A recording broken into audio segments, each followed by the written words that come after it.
Hi everybody, and welcome to the start of a brand new Let's Play. Today we're doing something a little bit different. This is Sonic Dream Team, an iOS exclusive game. Well, it's even more than an iOS exclusive game. It is a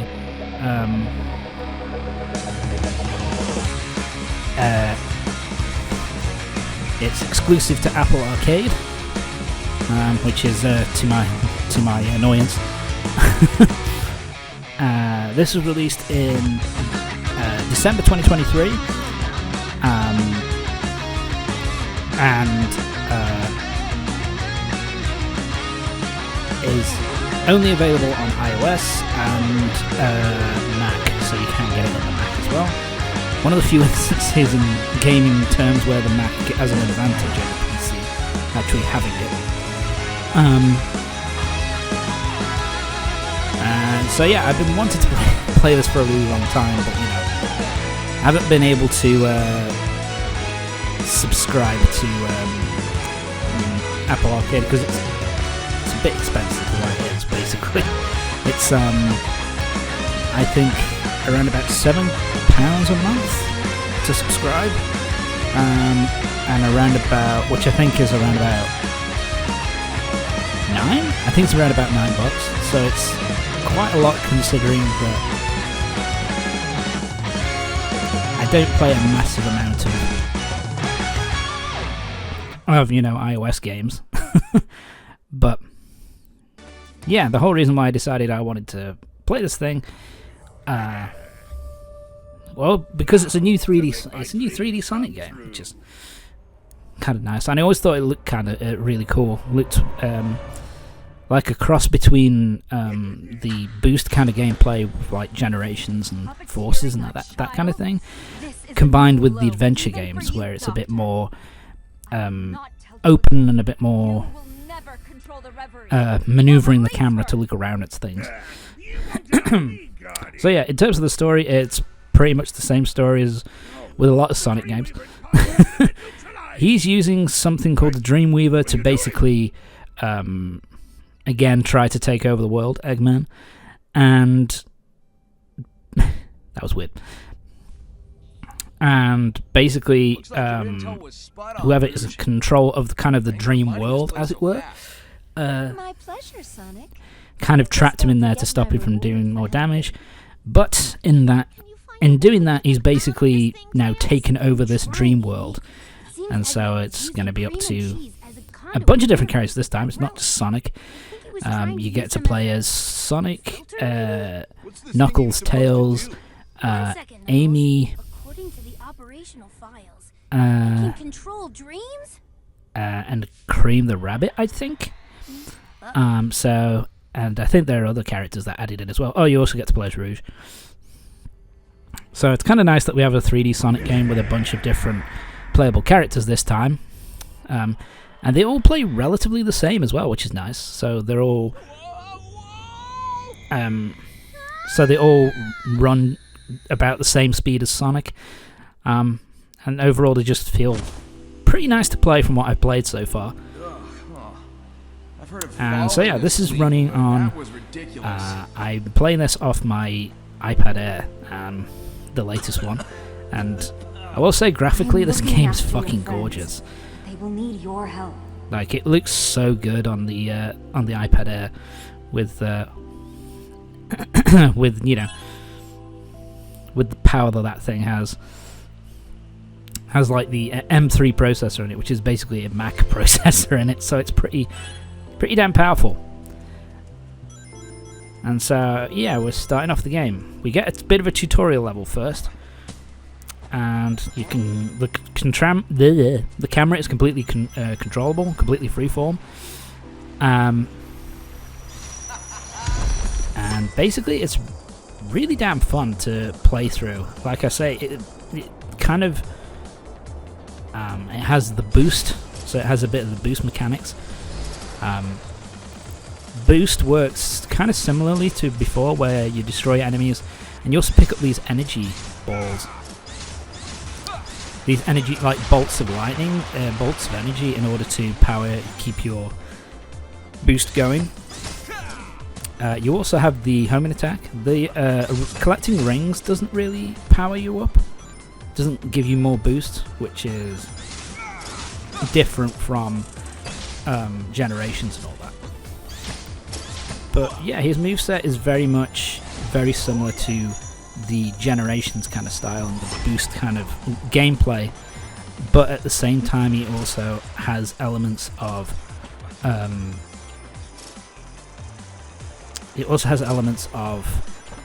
adventure games, where it's, you know, where there are more kind of open areas where you can wander about and explore, and you've got like bits where there's like grind rails and stuff like that.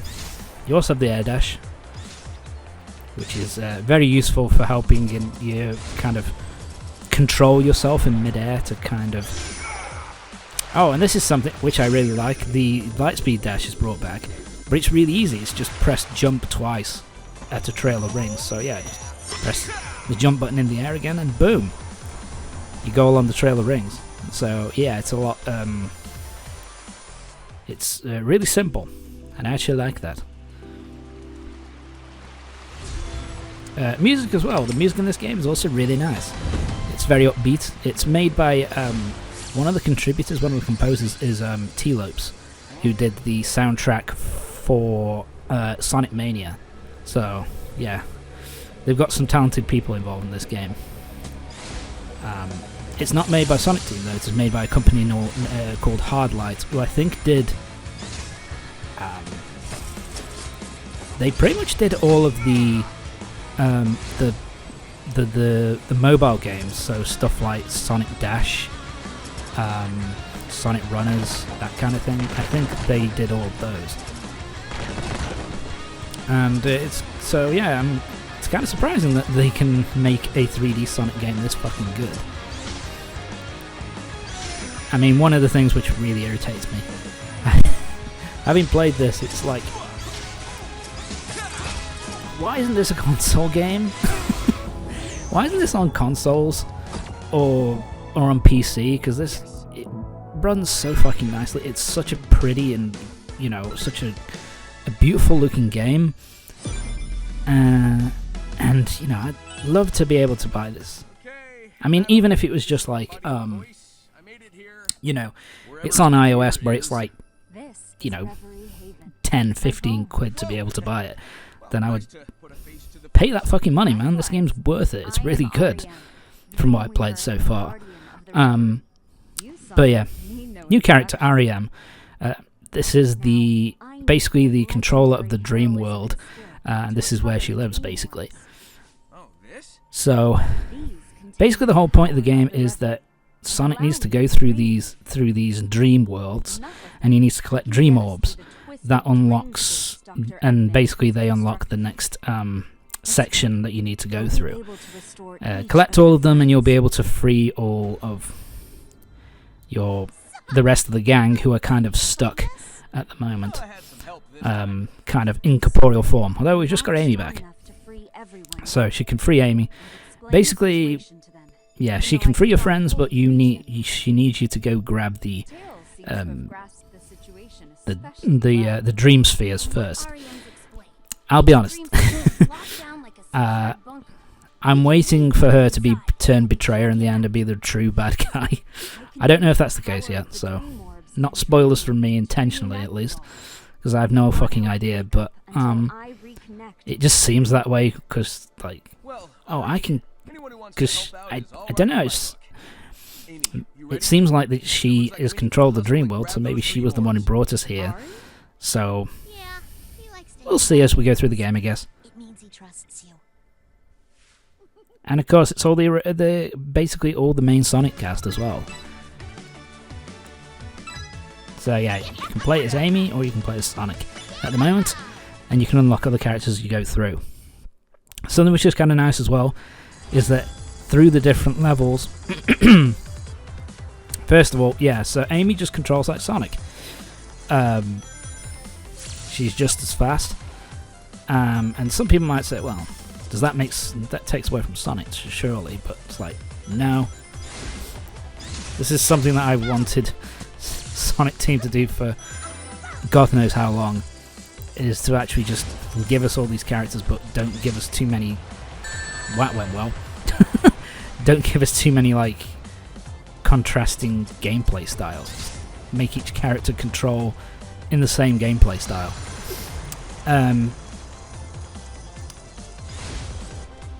But yeah, this is a really within the levels, as I was going to say, within the levels there are basically areas that only certain characters can go in. Like there are climbable walls which only Rouge and Knuckles can go through. There are areas which need characters who can fly, so only Cream and Tails can go through those, and stuff like that. Which I think is pretty nice attention to detail. There are also collectibles in each stage. There are basically there's the Dream Orb which you can get from each level. We're collecting keys at the moment, but that's really just for progression. There are also red rings, and there are these blue coins. There are a certain number of each in each level, like these things. So there's 30. So yeah, to 100% this game is going to take is actually a lot. Is going to be a lot more taxing than I thought it would be originally. So basically, how it works is that basically there are 5 zones per world, and each of those zones is split up into 5 mini levels. So yeah, here you can only climb walls with Knuckles and Rouge, so you can only go up there as Knuckles and Rouge. You can only fly that way as Tails or Cream. As I was saying. So yeah, each of the stages is split up into 5 mini sections. So the first one is just getting through the stage, getting to the end of the stage, and collecting all of the thingamajiggies, collecting all of the keys to be able to get to the end.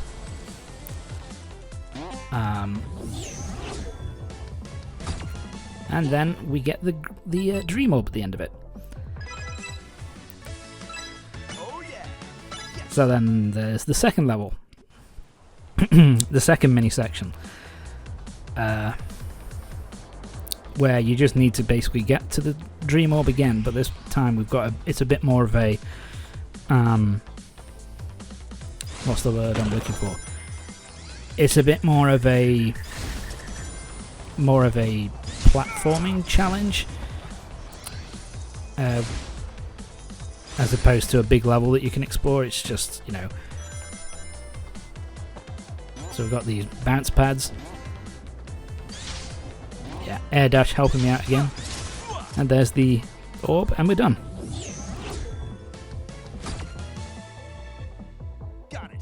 So yeah, this is where you can see that it's kind of more of a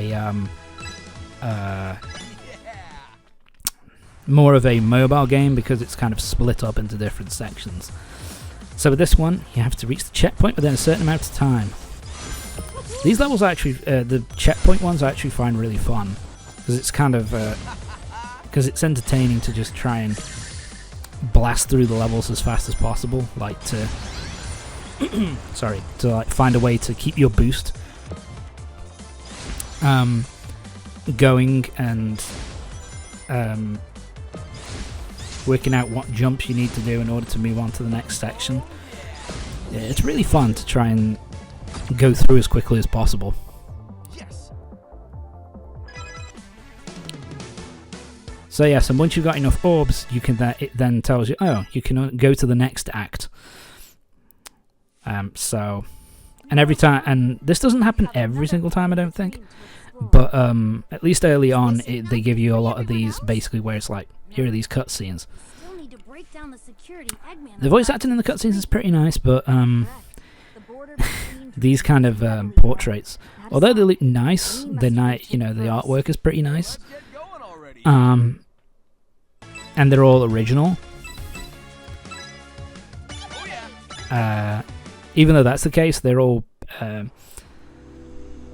even though the artwork is similar, it's kind of showing you, yeah, it is a bit of a It's not a console title or PC title. It is a bit slightly more budget. But there you go. So now we're on to this stage. This one is more of a... There are 6 shards to collect to get the Dream Orb.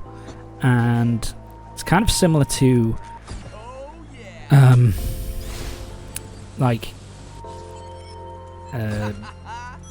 Sonic Adventure and Sonic Adventure 2, where collecting the...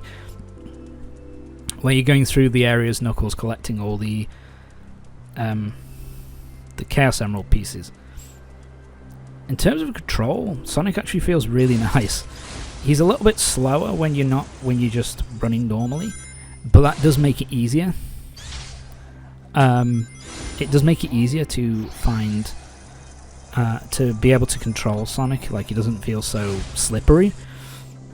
But you also have the boost if you wanted to increase your speed. So it's kind of the best of both worlds, really. So yeah, control-wise, Sonic feels really nice. And yeah, I've only played as Amy so far, but both Sonic and Amy feel really nice to control.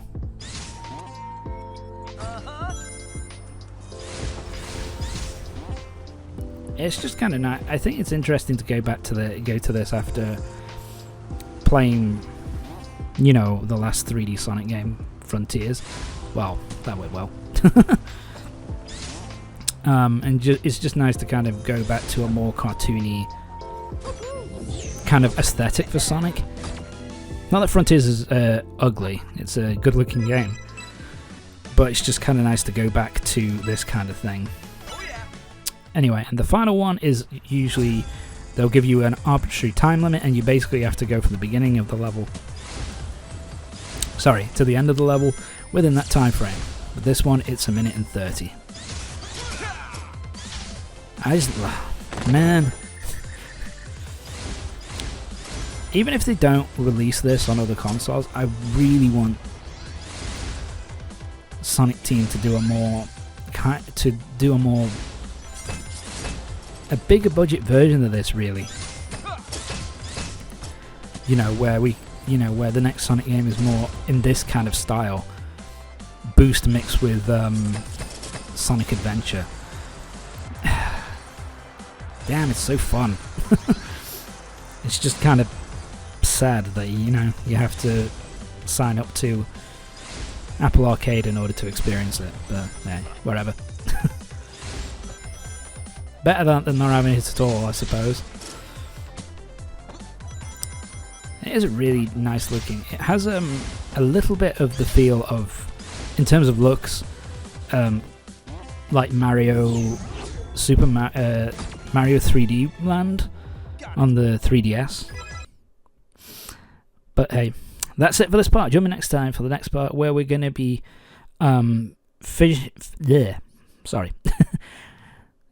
going to be finishing off World 1 in the next part, and we'll be going through all the levels and beating the boss. So yeah, see you next time.